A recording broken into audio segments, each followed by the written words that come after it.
Evangelho de hoje está no livro de João, no capítulo 3, do versículo de 1 a 12. E havia entre os fariseus um homem chamado Nicodemo, príncipe dos judeus. Este foi ter de noite com Jesus e disse-lhe: Rabi, bem sabemos que és mestre, vindo de Deus. Por que ninguém pode fazer estes sinais que tu fazes, se Deus não for com ele? Jesus respondeu e disse-lhe: Na verdade, eu te digo que aquele que não nascer de novo não pode ver o reino de Deus. Disse-lhe Nicodemos: Como pode um homem nascer sendo velho? Pode, porventura, tornar a entrar no ventre de sua mãe e nascer? Jesus respondeu: Na verdade, te digo que aquele que não nascer da água e do Espírito não pode entrar no reino de Deus. O que é nascido da carne é carne, e o que é nascido do Espírito é Espírito. Não te maravilhes de ter dito isso. Necessário vos é nascer de novo. O vento assopra onde quer, e ouves a sua voz, mas não sabes de onde vem nem para onde vai. Assim é todo aquele que é nascido do Espírito. Nicodemos respondeu e disse: Como pode ser isso? Jesus respondeu: Tu és mestre em Israel e não sabes disso? Na verdade, te digo que nós dizemos o que sabemos e justificamos o que vimos. E não aceiteis o nosso testemunho. Se vos falei de coisas terrestres e não credes, como crereis se vos falardes das celestiais? Bom, essa é a passagem emblemática, né, do encontro de Jesus com Nicodemos. Eu pedi o papel para a Célia porque tem algumas frases aqui que vale a pena a gente fazer uma reflexão em cima de cada uma delas, né? Porque Nicodemos era o doutor da lei, era o mestre em Israel. Ele participava, portanto, da criação de leis para o povo, né? Era um legislador, como diria um deputado de hoje em dia. É assim que se comportavam os doutores da lei. E a lei naquele tempo, é óbvio, ela seguia a orientação dos preceitos mosaicos, né? Das tradições mosaicas, daquilo que Moisés aplicava como disciplina para o povo. Então, os doutores da lei, eles pegavam aquelas leis e ajustavam elas e cobravam e exigiam do povo sobre força de lei para que aquilo fosse cumprido. Então, viver naquela época foi um período muito difícil para a humanidade, né? Porque qualquer coisa era motivo para ser levado em juízo, qualquer deslize, qualquer erro que você cometia poderia ser você ter que pagar com a própria vida. Então, com a escravidão e com coisas assim. Então, é um período absurdo. Tudo isso sob o pretexto de tornar viável aquelas leis que Moisés criou num tempo muito antes daquele, para um povo primitivo, para um povo embrutecido, para um povo que precisava passar por um processo educacional mais rígido e que, portanto, não tinha o menor sentido naquela época as pessoas ainda estarem, né, vamos dizer, contemplando esse tipo de exigência quase que desumana, né? Porque o próprio Jesus dizia para esses doutores da lei: vocês criam fardos pesados e colocam nas costas da humanidade, mas para vocês isso se torna leve como uma pluma. O que ele quis dizer com isso? Mais ou menos o que acontece hoje. A gente vê aí os deputados criando leis, por exemplo, cria uma lei de aposentado, o cara tem que trabalhar 35, 45 anos para acabar se aposentando com a mixaria que mal dá para viver. Enquanto para eles trabalham 4 anos, ganham uma aposentadoria integral num valor estratosférico, no mesmo salário que eles ganhavam, e passam a vida inteira porque tiveram, né, 4 anos de legislatura. E assim por diante. Para eles existe foro privilegiado, eles não podem, eles podem dizer o que querem. Então, quer dizer, eles fazem leis boas para eles e ruins para a população. Mais ou menos o que acontecia com os doutores da lei. E um desses doutores da lei um desse doutor da lei, né, vamos dizer assim, Nicodemos, foi procurar Jesus. E foi procurar Jesus, como o próprio texto diz, à noite. Por quê? Porque era uma coisa que ele queria fazer meio que escondido, né? Eu, como doutor da lei, com nome a zelar, eu não posso estar me envolvendo com essa pessoa tão criticada pelos fariseus, pelos saduceus, tão mal vista, um revolucionário, talvez, né? Uma pessoa radical que quer mudar todas as coisas, mas que faz coisas absurdas. Verdadeiros milagres são produzidos por esse homem, então eu preciso conversar com ele. E foi procurar Jesus à noite.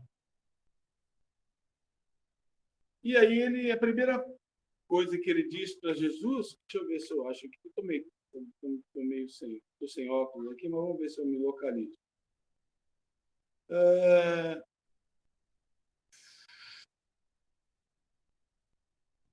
Foi ter com Jesus e disse-lhe: Rabi, bem sabemos que és mestre, vindo de Deus, porque ninguém pode produzir esses sinais que tu produzes se Deus não for com ele. Então ele encheu a bola de Jesus, né? Jesus aproveitou e disse assim: na verdade, te digo que aquele que não nascer de novo não pode ver o reino de Deus. Então esse nascer de novo já foi cooptado pelo Espiritismo para falar da reencarnação. Já foi cooptado pelos católicos para falar do batismo. Já foi cooptado pelos evangélicos para falar que é aceitar Jesus.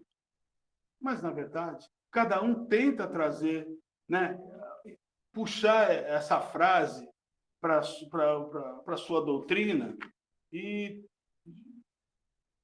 usar algum tipo de malabarismo para explicar aquilo que é óbvio.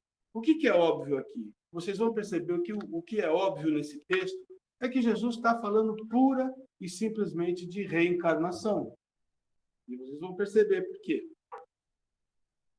Aí disse-lhe Nicodemos: como pode um homem nascer de novo sendo velho?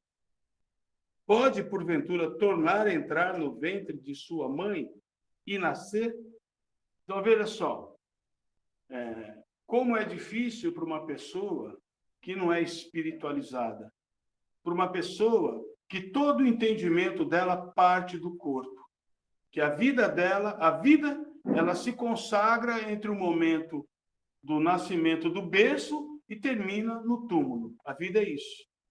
A vida é um conjunto, né, de células que se juntaram e produziram moléculas, tecidos moleculares, criou o corpo humano e está ali um acaso circulando no mundo, no planeta, até se dissolver.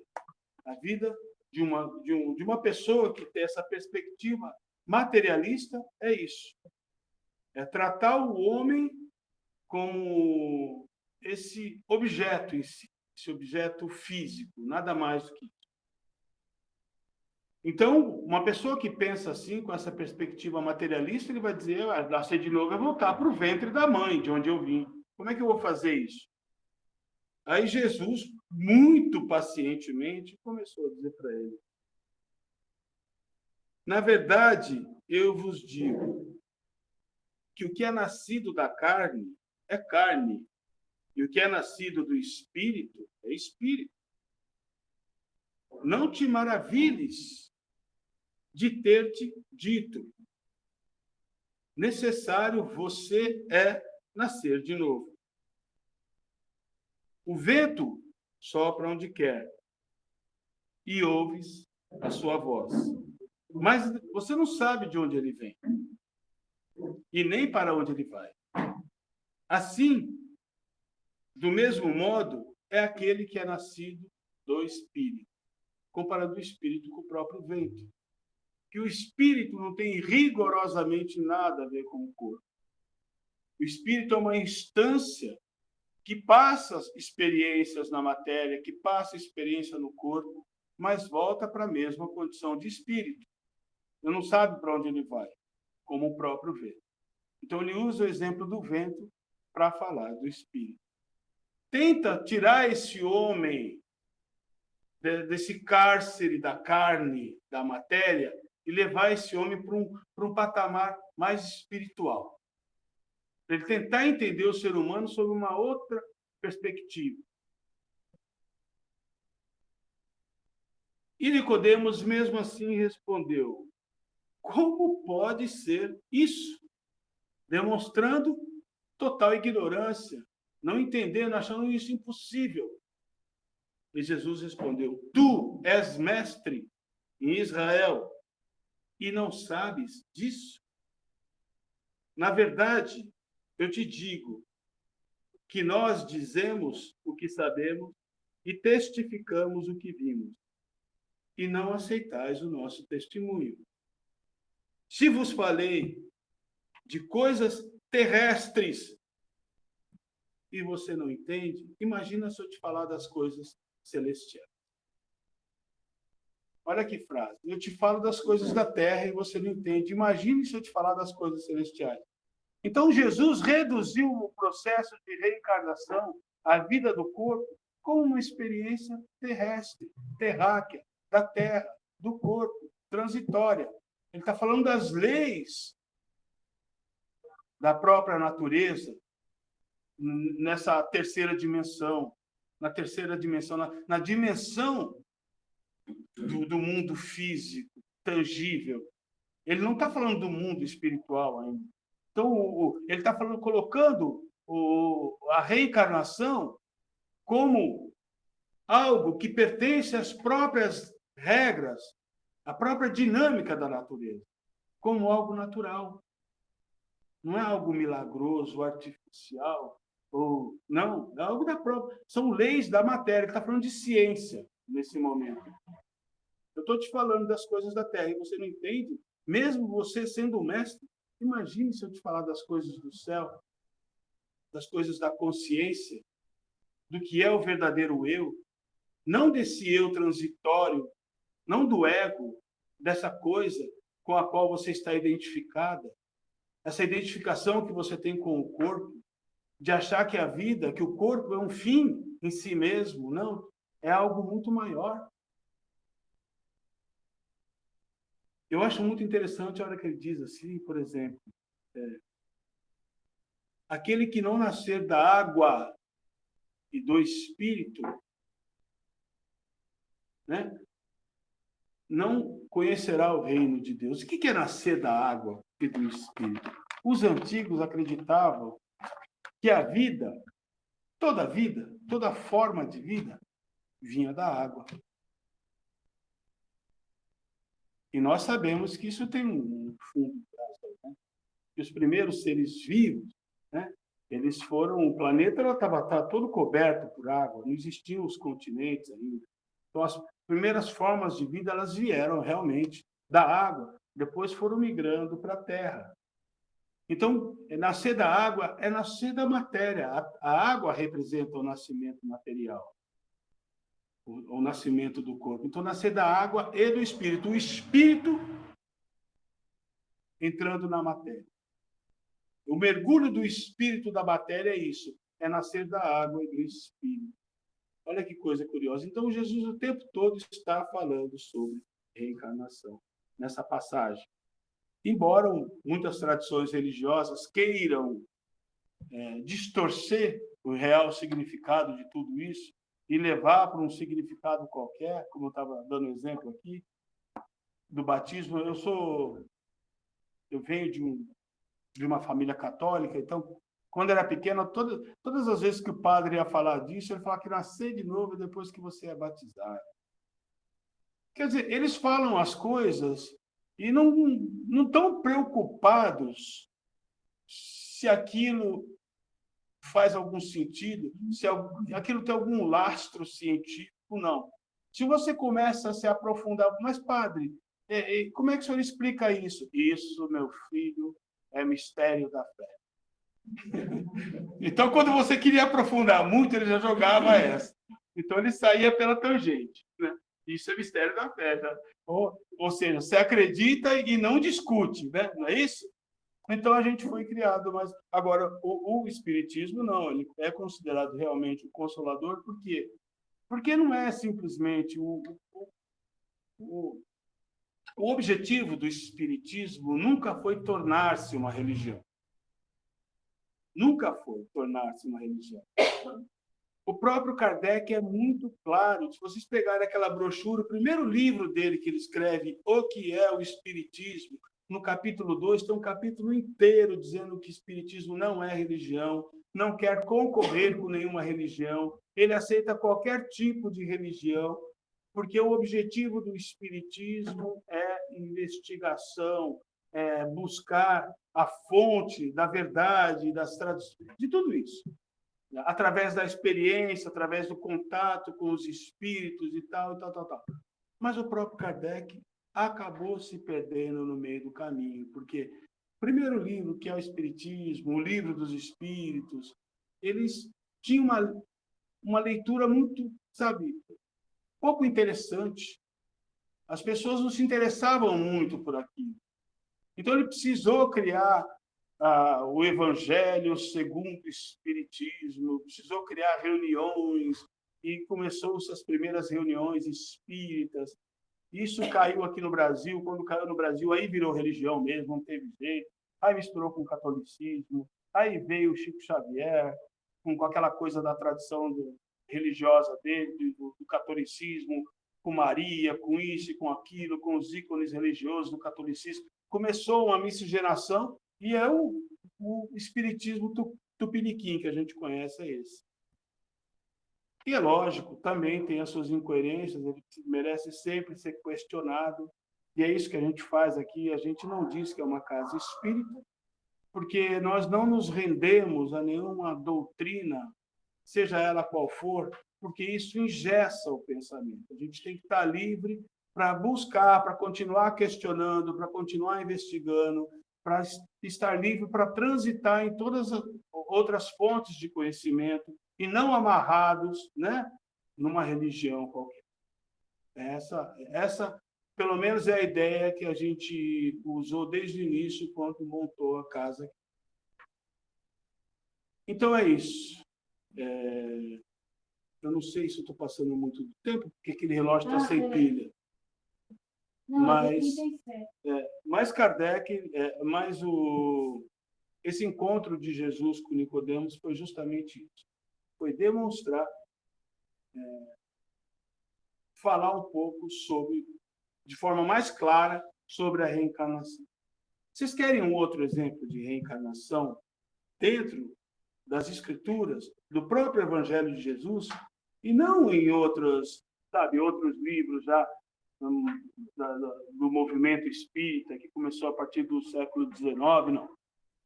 Daquela época, livros daquela época. Se a gente for pegar, por exemplo, o Evangelho de Lucas, de João, de Mateus, a gente vai encontrar claras referências de reencarnação.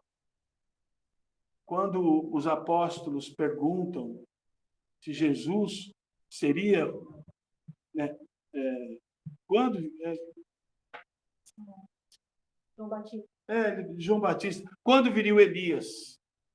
Quem era o Elias? Quando viria o Elias que ia, sabe, preparar o caminho de Jesus? Aí Jesus responde: mas Elias já veio.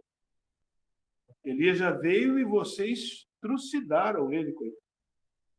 Aí os apóstolos entenderam que Jesus falava de João Batista. João Batista, portanto, era o Elias que ia voltar. Ora, se o Elias, que viveu séculos antes, voltaria, ele precisaria, portanto, reencarnar, não é isso? Ele reencarnou, então, como João Batista. E olha que coisa curiosa. Olha a referência entre João Batista e Elias. Como foi a vida de Elias? Se vocês pegarem o livro dos reis, vocês vão ver lá que Elias, ele foi um grande profeta. Ele desafiou a tradição religiosa da época, que eram os seguidores de Baal, os profetas de Baal. A palavra Beuzebu, né, que a gente chama de demônio, vem de Baal Zebub, que é essa tradição, que eram aqueles profetas que exigiam sacrifícios de criança, né? Que precisavam de sacrifícios de pessoas, de virgens, para a pessoa conseguir alguma coisa. Então, é uma religião terrível. E Elias veio para combater esses caras.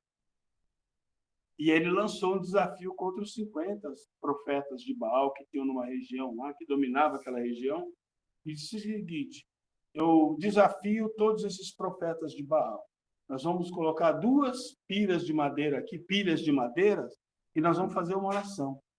Aquela oração que foi mais forte e acender a pilha de madeira, significa que é o Deus mais forte. E eu provo que meu Deus é mais forte que o deles. Então, óbvio, eles se sentiram constrangidos a ter que participar desse desafio. E foram todos os profetas de Baal em frente àquela pilha de madeira e rezaram para Baal, não sei o quê. E aquele sol escaldante, 1 dia, 2, 3, e não saiu uma fagulha de nada. Tá bom, agora vai lá você, eu quero ver você acender a sua pilha de madeira com esse seu Deus aí. E aí ele se colocou de joelho, fez uma oração: Senhor, Deus de Israel, não sei o quê, mostra este presente diante desse povo incrédulo. E o fogo pegou e consumiu toda aquela pilha de madeira lá e começou a pegar fogo na madeira dos Baal também, de todo mundo. E Deus se fez presente e todo mundo se colocou de joelhos e falou: esse é o verdadeiro Deus. E aí começou o problema de Elias, porque ele inflou o ego de tal forma, porque o poder faz isso, né? Como dizia Voltaire, o poder corrompe, o poder absoluto corrompe absolutamente. Então ele sentiu absoluto ali. Aí ele pegou e falou: já que eu sou o grande líder de todos aqui, o profeta reverenciado, tragam-me todos esses profetas do Baal. Tragam todos aqui na beira do rio e cortem a cabeça de todos eles. Então ele pediu que cortassem as cabeças de todos esses profetas. Ora, ele voltou como Elias, como João Batista. Como é que João Batista morreu? Não foi decapitado? Então, vocês percebem o que é reencarnação? Qual o objetivo da reencarnação? Quando a gente percebe injustiça, quando a gente percebe coisas acontecerem das quais a gente não compreende, a gente acha que Deus é injusto. Por que um nasceu com todas as condições financeiras, com todas as oportunidades, com todas as portas, com tudo de bom e do melhor, enquanto o outro nasceu no seio de miséria, sem ter acesso a nada, sabe? E uma família totalmente destruída pela bebida, pela droga, pelo crime, e a pessoa nasce naquele ambiente. Que Deus é esse? Por que ele dá melhores oportunidades a um do que a outros? Se nós não colocarmos nessa equação a reencarnação. A reencarnação é aquela fórmula de Bhaskara. Você colocou, ela resolve tudo. Então, qualquer dificuldade que a gente tem para entender um cenário, um quadro, qualquer outra coisa, você colocou, a reencarnação ela explica. É a única coisa capaz de explicar tudo. Tudo aquilo que parece injusto, tudo aquilo que parece maldade, você colocou a reencarnação, pronto, você deixa de julgar, você passa a compreender. Então, quando a gente adota esse pensamento reencarnacionista, a gente muda também, a gente passa por uma transformação.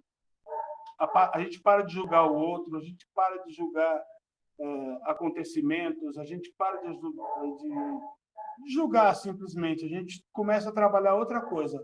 Compreensão, aceitação, isso vai pacificando o nosso ser, a nossa alma, e vai nos tornando pessoas melhores. Agora, enquanto a gente está imaginando que a vida começa no berço, termina no túmulo, e que é cada um por si, vamos fazer o melhor possível para aproveitar cada minuto que a gente tem aqui, porque amanhã eu não sei o que vai acontecer, né? É verdade? Aí a vida fica totalmente sem sentido.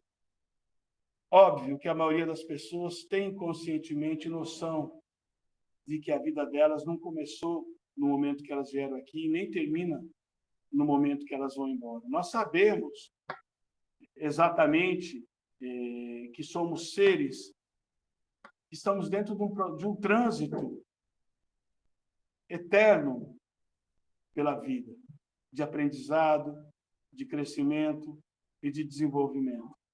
E que a reencarnação é apenas uma das ferramentas desse processo de evolução. Tá bom, gente?